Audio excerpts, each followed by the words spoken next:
Hello students, my name is Kuljeet Kaur. I am lecturer biology in Government Girls Senior Secondary School Kurali, District SS Nagar.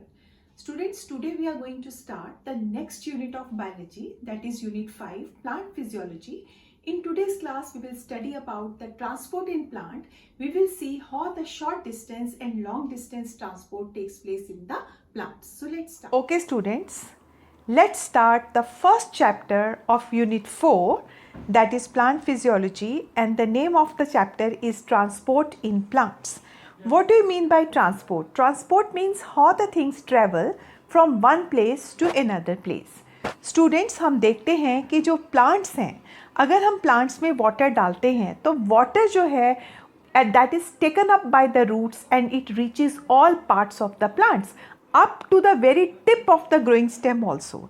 और plants जो हैं वो food synthesize करते हैं and food is synthesized by the food factories of the plants, that is the leaves, and how the food is moving from the leaves to all parts of the plants. Even जो food है students वो roots के पास जाता है जो कि embedded हैं डीप इनसाइड द सॉइल.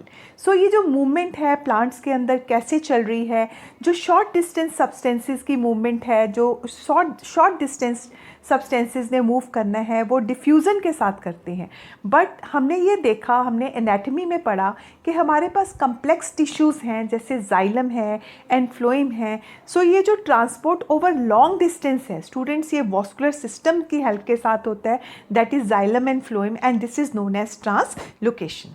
सो हम इस चैप्टर में स्टूडेंट्स हम देखेंगे कि किस तरह से जो ट्रांसपोर्ट है वो होता है, उसका क्या डायरेक्शन होगा, कौन से सब्सटेंसेस जो हैं वो यूनिडायरेक्शनल वे में जाएंगे, that is from the roots to the stems, और कुछ ऐसे हमारे पास सब्सटेंसेस हैं जिनका ट्रांसपोर्ट जो है वो मल्टी डायरेक्शनल होता है. So this chapter is very interesting. Let's start transport in plants.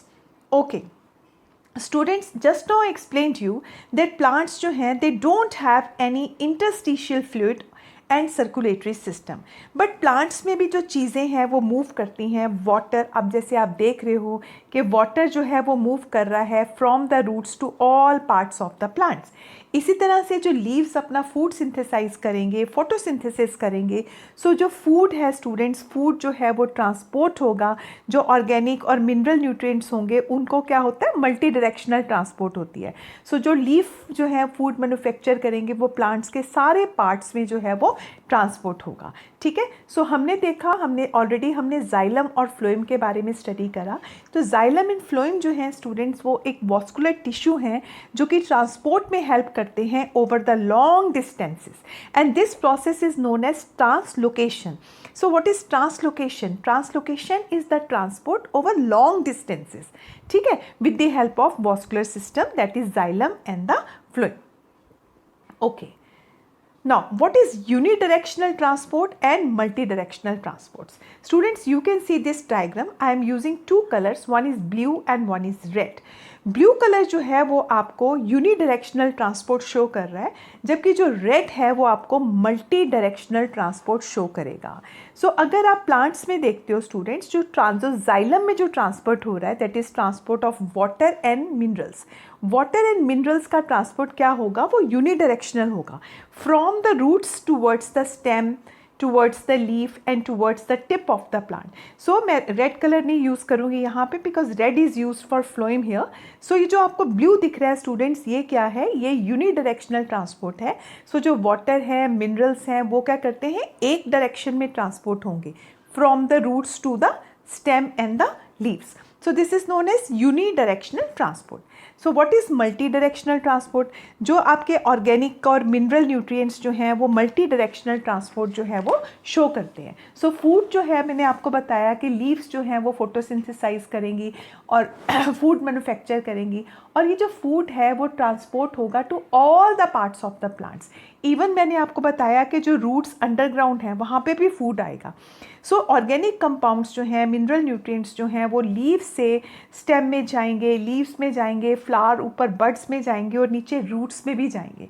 सो ये जो ट्रांसपोर्ट है इसको हम कहते हैं multi directional transport. Sometimes plant hormones and other chemical stimuli, they are also transported in the polarized or unidirectional manner from where they are synthesized to other parts of the plants. जैसे कुछ plants के hormones हैं तो वो कहाँ पे synthesise हो रहे हैं और कहाँ पे वो रिक्वायर्ड हैं, तो उसका भी जो है वो ट्रांसपोर्ट होता है. तो कुछ सब्सटेंसेस का यूनिडायरेक्शनल ट्रांसपोर्ट होता है और कुछ ऐसे स्टिमुलस हैं या केमिकल स्टिमुलाई हैं जो कि पोलराइज्ड और यूनिडायरेक्शनल मैनर में ट्रांसपोर्ट होते हैं. Right, okay. So let us now start the actual means of transport. हमारा जो प्लांट्स हैं उसमें ट्रांसपोर्ट जो है वो किस तरह से होता है. स्टूडेंट्स, यहाँ पर दो चीज़ें हैं, एक है पैसिव ट्रांसपोर्ट और दूसरा है एक्टिव ट्रांसपोर्ट. सो पैसिव और एक्टिव का पहले हमें मीनिंग समझने की ज़रूरत है. सो प्लांट्स जो हैं वो कैसे अपने वाटर को, मिनरल्स को या फूड को ट्रांसपोर्ट करते हैं to all parts of the plant body. So we have different type of transport mechanism. The first one is the passive transport. So passive transport में जो मॉलिक्यूल्स हैं students, they move from its high concentration to its low concentration. ठीक है, सो इसमें high concentration से लो concentration की तरफ movement होता है मॉलिक्यूल्स का. और इसमें हम दो चीज़ें पढ़ेंगे, first is diffusion and second is facilitated diffusion. Second जो है वो एक्टिव ट्रांसपोर्ट है. एक्टिव ट्रांसपोर्ट में क्या है, मॉलिक्यूल्स मूव करेंगे from its low concentration to high concentration. So इसे हम स्टूडेंट्स जो अप द ग्रेडियंट भी कहते हैं. जब लो से हाई की तरफ जाता है तो हम कहते हैं अप द कॉन्सेंट्रेशन ग्रेडियंट. और जब पैसिव में मॉलिक्यूल्स मूव करते हैं हाई से लो की तरफ, सो जब हाई से लो की तरफ वो मूव करेंगे इसको हम डाउन द कॉन्सेंट्रेशन ग्रेडियंट बोलते हैं. So we will use the word down the concentration gradient. और एक्टिव ट्रांसपोर्ट में हम up the concentration gradient use करते हैं क्योंकि मॉलिक्यूल्स जो हैं वो मूव करते हैं from the low concentration to the high concentration. वो कॉन्सेंट्रेशन ग्रेडियंट के अगेंस्ट मूव करते हैं. Right, so we will study it in detail now. Okay students, so this is the three type of transport. First is the diffusion, second is facilitated diffusion. These two are the example of passive transport and third one is the active transport. So students, यहाँ पर हम इस diagram को देखेंगे और उसके बाद हम इसको डिटेल में भी अभी स्टडी करेंगे. So ये जो फर्स्ट पिक्चर है ये आपको पैसिव ट्रांसपोर्ट दिखा रही है. हाई, यहाँ पर देखो मॉलिक्यूल्स की कॉन्सेंट्रेशन हाई है और यहाँ पे मॉलिक्यूल की कंसंट्रेशन लो है. ये जो है वो आपको प्लाज्मा मेम्ब्रेन दिखाया गया है, किस तरह से प्लाज्मा मेम्ब्रेन के अंदर जो है सब्सटेंसेस जाते हैं और वहाँ से बाहर निकलते हैं. सो प्लाज्मा मेम्ब्रेन स्टूडेंट्स हमने देखा लिपोप्रोटीनेशियस होती है, वो लिपिड्स और प्रोटीन से मिलकर बनी है और सेमी परमेबल होती है. प्लाज्मा मेम्ब्रेन सिलेक्टेड सब्सटेंसेस को अलाउ करती है. सो अगर सब्सटेंसेस प्लाज्मा मेम्ब्रेन के अंदर हाई कॉन्सेंट्रेशन से लो कॉन्सेंट्रेशन में जा रहे हैं, सो this is diffusion. Right, and this is facilitated diffusion. यहाँ पर भी this is also passive transport. यहाँ पर भी जो ट्रांसपोर्ट होता है वो डाउन कॉन्सेंट्रेशन ग्रेडियंट होगा और मॉलिक्यूल जो है वो हाई कंसेंट्रेशन से लो कंसेंट्रेशन की तरफ ही जा रहे हैं. बट यहाँ पर थोड़ा सा डिफरेंट है. यहाँ पर आप देख रहे हो कि एक चैनल बना हुआ है जिसकी हेल्प से सब्सटेंसेस जो हैं वो डिफ्यूज़ कर रहे हैं. थर्ड जो है वो इसका ऑपोजिट है, दैट इज़ एक्टिव ट्रांसपोर्ट. सो यहाँ पर आप देख सकते हो स्टूडेंट्स, एक्टिव ट्रांसपोर्ट में जो लो कॉन्सेंट्रेशन से हाई कंसेंट्रेशन की तरफ सब मॉलिक्यूल्स का मूवमेंट हो रहा है, from the low concentration towards the high concentration. So this is against concentration gradient. Right, so we will study it one by one in detail now. First of all students, we will study about diffusion. So what is diffusion? मैंने अभी आपको explain किया कि diffusion क्या है. एक slow movement है, gases, liquids and salutes सब जो है वो diffusion शो करते हैं. गैसेस में भी होता है, लिक्विड्स भी शो करते हैं एंड सॉल्यूट्स जो है वो भी शो करते हैं. फ्रॉम ये मूवमेंट कैसे हो रही है, हाई कंसंट्रेशन से रीजन ऑफ लो कंसंट्रेशन हो रही है without the energy expenditure. So this is important student, ये पैसिव ट्रांसपोर्ट है. सो मूवमेंट जो हो रही है मॉलिक्यूल्स की, मॉलिक्यूल ऑफ गैसेस हैं, मॉलिक्यूल्स ऑफ लिक्विड्स हैं, सल्यूट्स हैं, from region of high concentration to the region of low concentration. ठीक है, but it is not involving any energy. यहाँ पर कोई भी एनर्जी जो है वो नहीं यूज़ हो रही है. सो इसको हम डिफ्यूजन बोलते हैं बिकॉज जो मॉलिक्यूल्स हैं स्टूडेंट्स वो कैसे मूव करते हैं. जब वो मूव करेंगे molecules, they have kinetic energy. What is kinetic energy? Kinetic energy is due to the movement of the molecules. Okay, so अपना जो काइनेटिक एनर्जी है, काइनेटिक एनर्जी के कारण जो मॉलिक्यूल्स हैं वो डिफ्यूज़ कर रहे हैं from region of high concentration to the region of low concentration, right. So उसके बाद जो ये प्रोसेस है डिफ्यूजन जो है, it may be from one cell, one part of the cell to the other part of the cell. जैसे students हमारे पास कोई भी एक सेल है, suppose this is one cell, तो सेल के एक पार्ट से दूसरे पार्ट में भी डिफ्यूजन हो सकती है। सो स्टूडेंट, एक सेल से दूसरे सेल के अंदर भी डिफ्यूजन हो सकती है। और जो शॉर्ट डिस्टेंस ट्रैवल है, अभी मैंने आपको बताया था कि जो शॉर्ट डिस्टेंस ट्रैवल होता है सेल के अंदर, वो कैसे होता है, वो with the help of diffusion होता है। तो over small distances substance move by diffusion, और लार्ज जो ट्रांसपोर्ट है उसके लिए मैंने आपको बताया था कि किस तरह से ट्रांसलोकेशन होता है with the help of vascular tissues, that is xylem and phloem. Now diffusion जो है, it is not dependent upon a living system, it is only means for the gaseous movements in the body. So जो gases जो है move करती हैं, gases किस तरह से मूव करते हैं, with the help of diffusion, ठीक है। सो इस यहाँ पर मैंने आपको बताया स्टूडेंट्स, जो डिफ्यूजन का जो डिफ्यूजन ऑफ मॉलिक्यूल्स जो है, दैट इज़ बिकॉज मॉलिक्यूल्स जो है वो in the state of constant motion में होते हैं, उनके अंदर काइनेटिक एनर्जी होती है। सो ऑल जो काइनेटिक एनर्जी जो है उसके कारण मॉलिक्यूल्स जो है वो मूव कर रहे हैं from the region of their higher kinetic energy, जैसी हाई कंसंट्रेशन से, to the region of their lower kinetic energy भी हम कह सकते हैं, that is towards the low concentration, right. I think it is clear to you students. यहाँ पर मैंने एक बहुत ही सिंपल सा एक एक्सपेरिमेंट शो किया आपको डिफ्यूजन के प्रोसेस को क्लियर करने के लिए कि किस तरह से डिफ्यूजन जो है वो होता है।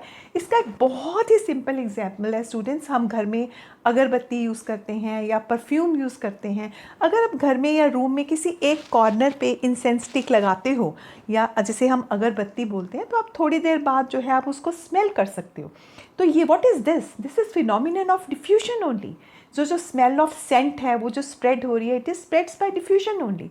सो यहाँ पर मैंने बहुत ही एक सिंपल एक्टिविटी है, जैसे हमने वाटर लिया है स्टूडेंट्स, अगर वाटर के अंदर हम सपोज कॉपर सल्फेट लें, copper sulphate is blue in colour, तो अगर हम कॉपर सल्फेट का क्रिस्टल जो है वाटर के अंदर डाल देते हैं, तो आप देखते हो कि धीरे धीरे ये डिफ्यूज़ होना शुरू हो गया, कलर चेंज हो गया। थर्ड स्टेज में देखो डिफ्यूजन हो रही है, बिकॉज क्रिस्टल जहाँ पे है वहाँ पे कॉन्सेंट्रेशन हाई है, सो वो हाई से लो के अंदर डिफ्यूज़ हो रहा है। सो फोर्थ में आप देख सकते हो कि पूरा जो वाटर जो है वो चेंज हो गया, this is due to diffusion. So ये जो ब्लू कलर आपको दिख रहा है, ये जो आपको क्रिस्टल के अराउंड आप देखो तो आपको डेंस ब्लू कलर जो है यहाँ पे दिखेगा। So this is what it is representing, it is representing diffusion of copper sulphate molecules in the water, okay.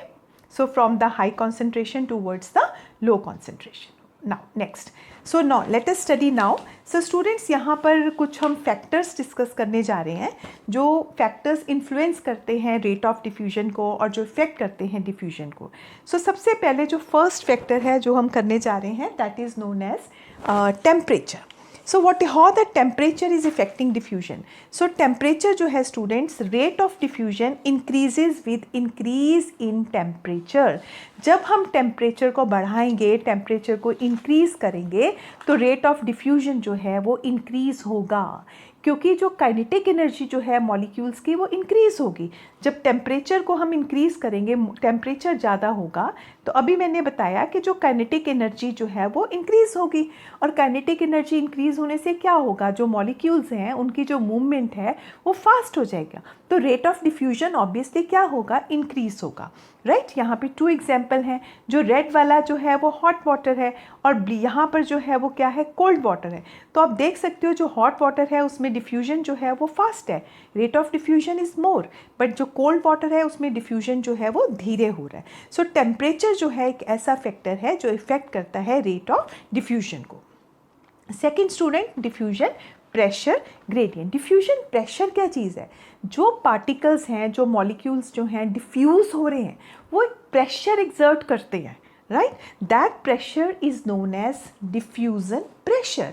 So what is diffusion pressure? Diffusion pressure जो है वो, इसको हम कैसे डिफाइन कर सकते हैं, it is the tendency of the particles, जो आपके आयंस हैं, मॉलिक्यूल्स हैं, वो जो डिफ्यूज़ कर रहे हैं, तो वो एक प्रेशर एक्सर्ट करते हैं, pressure exerted by the diffusing particles, that can be ions or that can be molecules, that is known as diffusion pressure. So उसको हम diffusion pressure बोलते हैं, ठीक है। So diffusion pressure जो होता है वो प्योर सॉल्वेंट का मैक्सिमम होता है।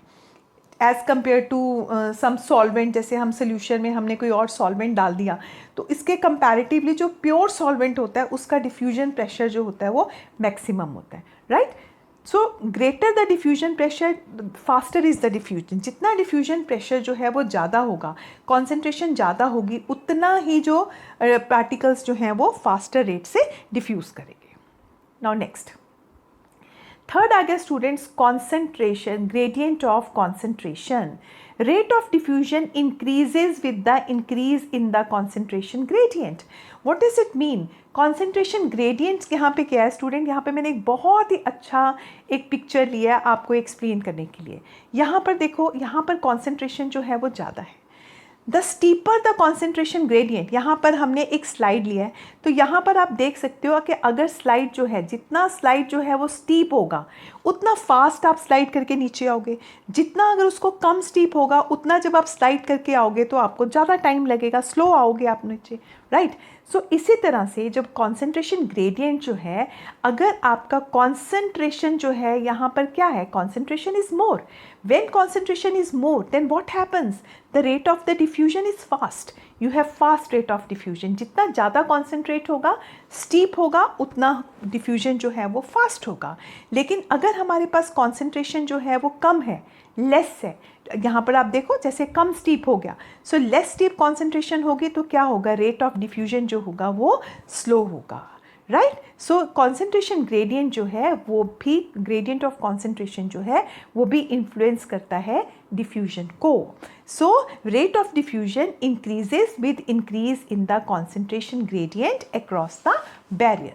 Next is the size of the substance. Students, जो साइज सब्सटेंस का साइज है, जो छोटे सब्सटेंस हैं जिनका स्मॉल साइज के होंगे, ऑफ कोर्स उनमें जो डिफ्यूजन का रेट जो होगा वो फास्ट होगा, ठीक है। और इवन जो मीडियम है जिसके अंदर डिफ्यूजन हो रहा है, वो मीडियम भी बहुत इंपॉर्टेंट है, वो भी रेट ऑफ डिफ्यूजन जो है उसको इन्फ्लुएंस करता है कि किस तरह का मीडियम है, गैसेस हैं, लिक्विड्स हैं, सॉलिड्स हैं। सो मीडियम भी डिपेंड करेगा, मीडियम भी इन्फ्लुएंस करेगा रेट ऑफ डिफ्यूजन को। So that's all about the factors which are affecting diffusion. I hope students आपको ये क्लियर हो गया होगा। Next is the significance. This is also very simple and very important. What is the importance of diffusion? Diffusion जो है वो क्या important role play करेगा? सबसे पहले जो gaseous exchange हो रहा है during the process of photosynthesis and respiration. Photosynthesis के लिए plants they need carbon dioxide. So carbon dioxide कैसे आएगा plants के पास? Diffusion. And respiration, they are taking oxygen and they are releasing CO2. So जो gaseous exchange हो रहा है इन दो processes के बीच में, so that is taking place with the help of diffusion. So see how it is so important. And second, the process of diffusion is also involved in the transpiration of the water vapors. What is transpiration? Transpiration students हम detail में पढ़ेंगे।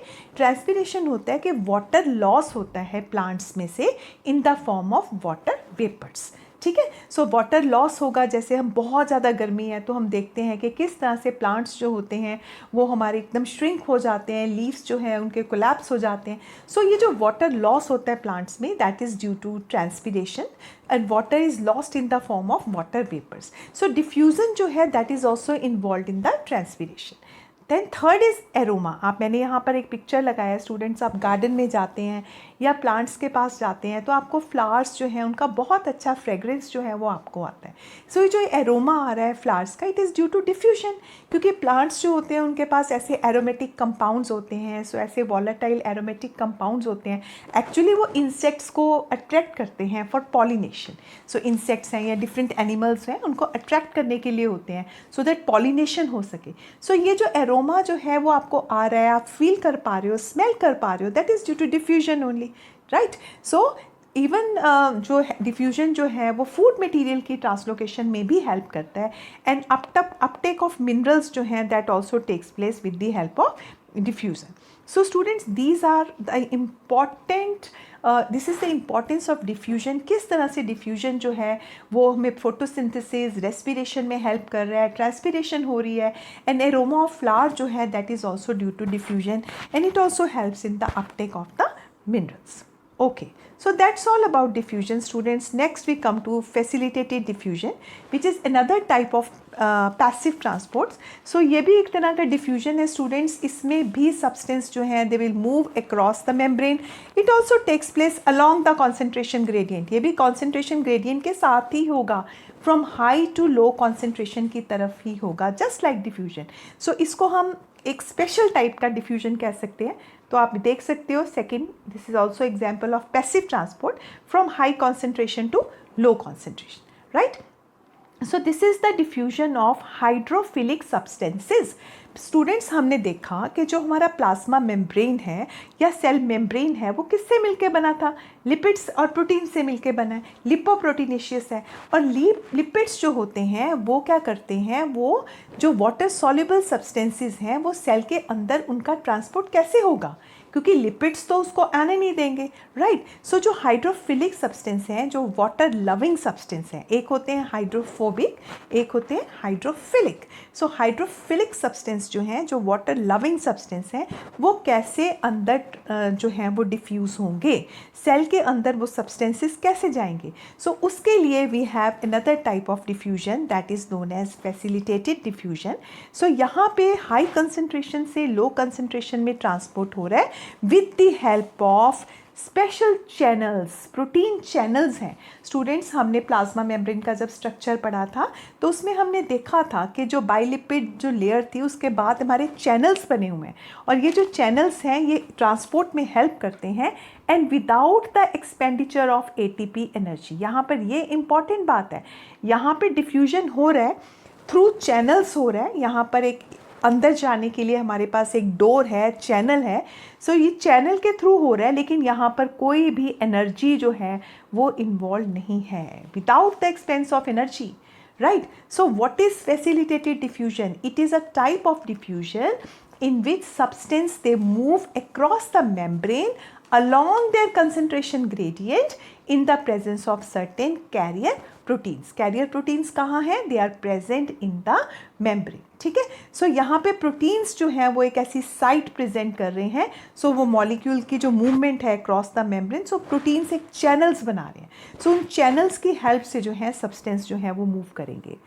Like it is very specific. Cell select substances for uptake. It is sensitive to inhibitors that react with the protein side chains. तो जो ये specific है, कौन से substances जो हैं, क्योंकि प्लाज्मा मेम्ब्रेन जो है वो सिलेक्टिव नेचर की है. इट इज़ सेमी परमेबल, हर चीज़ की एंट्री वो अलाउ नहीं करेगी. सो ये जो फैसिलिटेट डिफ्यूजन है ये स्पेसिफिक है. सेल जो है वो स्पेसिफिक सब्सटेंसेस जो है उनको सिलेक्ट करेगा. वो इन चैनल्स के हेल्प के साथ वो सेल के अंदर जो है वो प्लाज्मा मेम्ब्रेन को क्रॉस करके वो अंदर जा सकते हैं. Transport rate reaches a maximum when all the protein transporters are being saturation. यहाँ पे सैचुरेशन क्या होता है कि ये जब जितना आपको रिक्वायर्ड है उतना ट्रांसपोर्ट होगा, उसके बाद जो ट्रांसपोर्ट जो है वो स्टॉप हो जाएगा जब उसका सैचुरेशन पॉइंट जो है वो आ जाएगा, राइट? सो ये चैनल प्रोटीन्स जो हैं ये डिफ्यूजन में हेल्प करेंगे. जो भी स्टूडेंट मॉलिक्यूल है जिसने भी इसके अंदर सपोज ये मॉलिक्यूल जो है इसने ट्रांसपोर्ट होना है, इसने सेल के अंदर आना है, तो ये क्या करेगा, इस चैनल प्रोटीन के साथ ये बाइंड कर जाएगा. ठीक है. सो ये जो चैनल प्रोटीन के साथ जब बाइंड करेगा तो प्रोटीन का जो स्ट्रक्चर है उसमें कॉन्फर्मेशनल चेंजेस आ जाएंगे, उसका स्ट्रक्चर चेंज होगा और उसकी ट्रांसपोर्ट जो है उसमें वो हेल्प करेगा. तो कैरियर प्रोटीन की हेल्प के साथ सब्सटेंस जो है वो एंटर कर सकते हैं और लीव कर सकते हैं सेल को. कौन से substance? Hydrophilic substance, right? Okay. Next, some protein channels are always open. ठीक है. And others can be controlled also. कुछ हमारे पास कुछ लार्ज चैनल्स भी हैं, उनको हम पोरिन्स कहते हैं. सो कुछ चैनल्स होते हैं मेम्ब्रेन के ऊपर वो हमेशा ओपन रहते हैं, कुछ को हम कंट्रोल कह सकते हैं. कुछ चैनल्स जो लार्ज चैनल्स हैं जिसको हम कहते हैं पोरिन्स. तो आप ये देख सकते हो कि किस तरह से वाटर जो है इस चैनल के साथ वाटर जो है वो अंदर आ रहा है. तो पोरिन्स क्या होते हैं? पोरिन्स पोर्स होते हैं in the outer membrane of plastids, mitochondria and bacteria also. So molecules having size of small proteins जो हैं they can pass through them. उसके बाद an extracellular molecules binds to the transport proteins, और वो rotate होता है. अभी मैंने बताया था कि किस तरह मॉलिक्यूल जो हैं वो चैनल के साथ बाइंड हो जाते हैं प्रोटीन के साथ, और जब वो बाइंड होते हैं तो प्रोटीन का स्ट्रक्चर जो है वो चेंज हो जाता है. It undergoes the change in the structure और वो हेल्प करते हैं इन द ट्रांसपोर्ट. सो ये एक्वापोरिन्स हैं. What are aquaporins? एक्वापोरिन्स क्या है? वो चैनल्स हैं जो कि हेल्प कर रहे हैं in the transport of water. So student, this is facilitated diffusion and it is also a kind of passive transport. Why passive transport? Because it is not dependent upon the energy. यहाँ पे energy use नहीं हो रही, but यहाँ पे transport हो रहा है अलॉन्ग कॉन्सेंट्रेशन ग्रेडियंट ही हो रहा है, हाई से लो की तरफ हो रहा है, बट किसका हो रहा है? In the presence of certain carrier proteins. और कैरियर प्रोटीन्स हैं या चैनल प्रोटीन्स हैं, तो कैसे चैनल प्रोटीन्स जो हैं वो हेल्प कर रहे हैं in the diffusion of the charge particles. और कैरियर प्रोटीन्स क्या होते हैं? कैरियर क्या होते हैं? वो कैरी कर रहे हैं अपने साथ. सो जो भी मॉलिक्यूल्स को उन्होंने कैरी करना है वो उसके साथ बाइंड हो जाएगा और उसका ट्रांसपोर्ट जो है वो हो सकता है. नाउ नेक्स्ट स्टूडेंट्स, जो फैसिलिटेटेड डिफ्यूजन है वो किस तरह से होगा, उसके लिए हमारे पास यहाँ पे हमने 3 डायरेक्शंस हैं कि जो ट्रांसपोर्ट है प्रोटीन्स का या कैरियर प्रोटीन्स जो हैं वो डिफ्यूजन कैसे परमिट करेंगे. First is uniport, second is antiport and third is symport. Uniport में है a molecule alone moves along a membrane through transport और कैरियर प्रोटीन्स. जैसे ये ए मॉलिक्यूल है, सो ये कैरियर प्रोटीन्स है. कैरियर प्रोटीन के साथ ये मॉलिक्यूल्स जो है वो अंदर मूव कर रहे हैं. Uni means one. So molecule moves along a membrane independent of other molecules. Second है एंटीपोर्ट. एंटीपोर्ट में क्या होता है? बोथ दो मॉलिक्यूल्स करेंगे क्रॉस द मेम्ब्रेन, लेकिन ऑपोजिट डायरेक्शन में जाएंगे. सो ये देखो आप, ए जो है वो बाहर से अंदर की तरफ आ रहा है और बी जो है वो अंदर से बाहर की तरफ आ रहा है. 2 molecules they are moving in the opposite direction. Then what is the third one? Third one है सिम्पोर्ट. सिम्पोर्ट होता है बोथ मॉलिक्यूल्स जो हैं they cross the membrane in the same direction. So you can see A and B, they are crossing the membrane, but they are crossing in the same directions, right? So this is the facilitated diffusion. I hope students ये आपको clear हो गया होगा. Now next is the third type of transport, that is known as active transport. So active transport जो है, it is the transport of molecules against the concentration gradient. अभी मैंने आपको explain किया था कि molecules जो हैं they are moving against the concentration gradient, that is from the low concentration towards the high concentration. ठीक है. सो सेल मेम्ब्रेन लिपोप्रोटीनेशियस है, तो हाइड्रोफोबिक सब्सटेंस को तो अलाउ करेगी, लेकिन हाइड्रोफिलिक सब्सटेंस जो है वो कैसे मूव करेंगे? So they will move with the help of channels. So ये जब हम अगेंस्ट कॉन्सेंट्रेशन ग्रेडियंट ले रहे हैं, लो टू हाई ले रहे हैं student, so that is active transport from low concentration to high concentration. Important point is with the expenditure of energy. So active transport जो है वो क्या है? energy dependent process है. So यहाँ पर मैंने ATP लिखा है. So ये आपका कैरियर प्रोटीन है, लो कॉन्सेंट्रेशन से हाई कंसेंट्रेशन की तरफ जा रहा है with the help of carrier proteins हैं and with the help of energy, that is ATP. Pumps क्या हैं? They are proteins. They uses energy to transport substances across the membrane. This is uphill.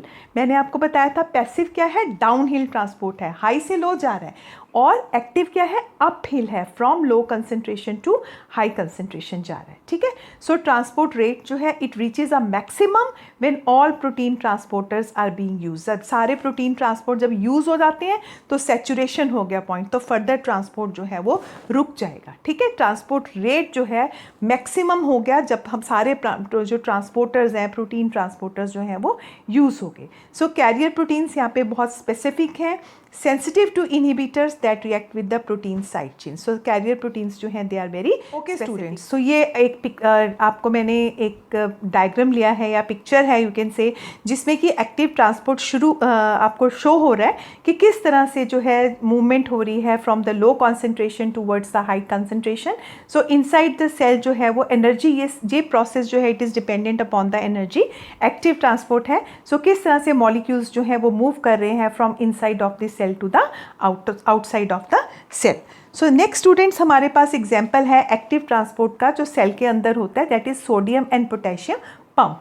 तो sodium ions और potassium ions जो हैं वो move करते हैं so against the concentration gradients. So sodium potassium pump जो है वो कैसे होता है, सो आप यहाँ पे देख सकते हो स्टूडेंट्स के जो ये प्लाज्मा मेम्ब्रेन आपको दिख रही है। सो 2 पोटेशियम आइंस जो हैं वो मूव कर रहे हैं इनसाइड द सेल, बाहर से 2 पोटेशियम आइंस जो हैं वो मूव कर रहे हैं into the cell, and inside the cell the potassium का जो लेवल है वो हाई है, और पंपिंग आउट क्या हो रही है, 3 सोडियम जो है 3 सोडियम आइंस जो हैं वो पंप आउट हो रहे हैं, ठीक है, into the extracellular fluid. So 3 positive ions या सोडियम आइंस जो हैं they are pumped out and 2 potassium ions जो हैं they are pumped in.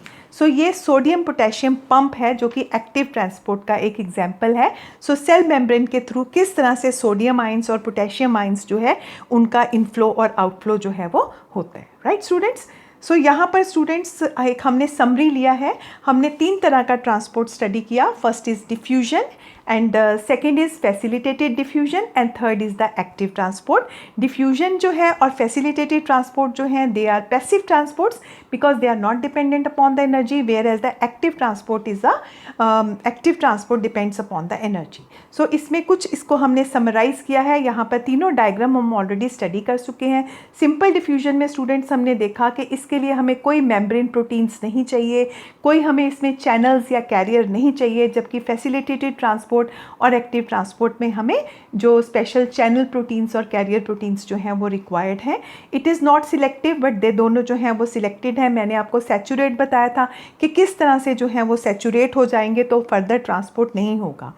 Uphill transport देखेंगे तो डिफ्यूजन में अपहिल ट्रांसपोर्ट नहीं है, diffusion is from high to low होगा, जबकि हमारा जो फैसिलिटेटेड डिफ्यूजन है उसमें भी अपहिल ट्रांसपोर्ट नहीं है, जबकि जो एक्टिव ट्रांसपोर्ट हो रहा है which is low to high, और उसमें क्या होता है, this is known as uphill transport. Similarly ATP का रिक्वायरमेंट देखेंगे तो सिंपल डिफ्यूजन और फैसिलिटेटेड डिफ्यूजन में ATP is not required, it is not dependent upon energy, whereas in the active transport it depends upon the energy. So that's all students. Thank you very much for watching today's lecture. आज के chapter में students we studied about the passive transport and the active transport. In the passive transport we studied in detail about the diffusion and then special type of diffusion which is known as facilitated diffusion. And second we studied about the active transport which is dependent upon the ATP for the transport of the substances across the membranes. So I hope this topic is clear to you. Thanks for watching students. Have a nice day.